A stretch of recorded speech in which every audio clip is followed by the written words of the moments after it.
President Donald Trump claims crime is rising in Democrat-run cities, and challenger Joe Biden points to a surge in murders under the Republicans' watch.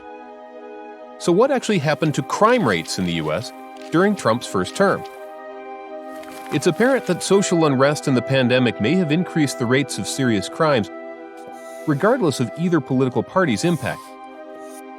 From January to June 2020, the murder total in the U.S. soared by 14.8% compared to the same period last year, and reported arson cases increased 19.2%.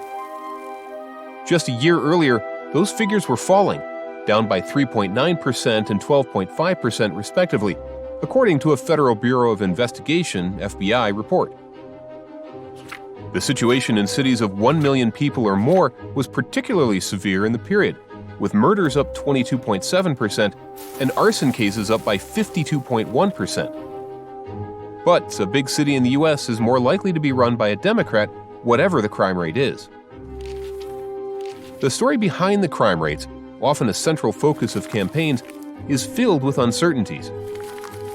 Have declines in some offenses resulted from lockdowns and social distancing, or have police prioritized other areas? Homicides commonly rise in the summer, but would they return to historical track after a summer coinciding with the pandemic?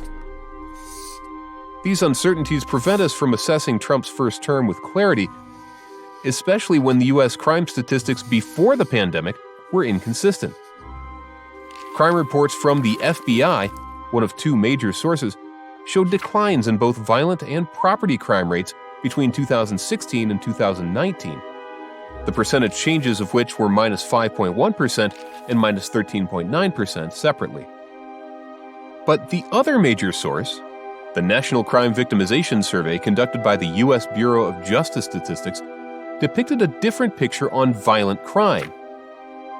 From 2016 to 2019, the rate of victimization increased 6.6% from 19.7 to 21.0 victimizations per 1,000 persons age 12 or older.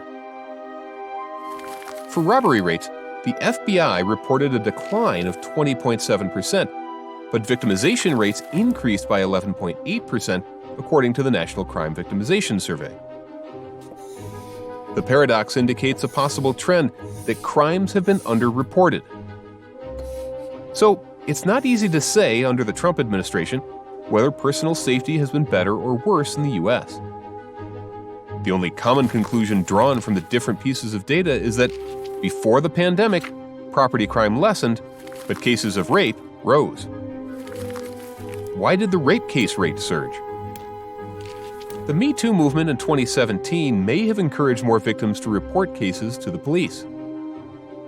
However, the police failed to adapt to the increase in cases.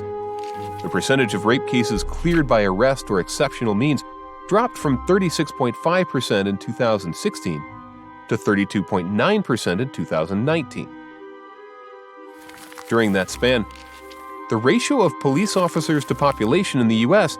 hit the lowest point in more than 30 years. One rape occurred every 3.8 minutes, about the length of this video you have watched, in 2019 in the United States.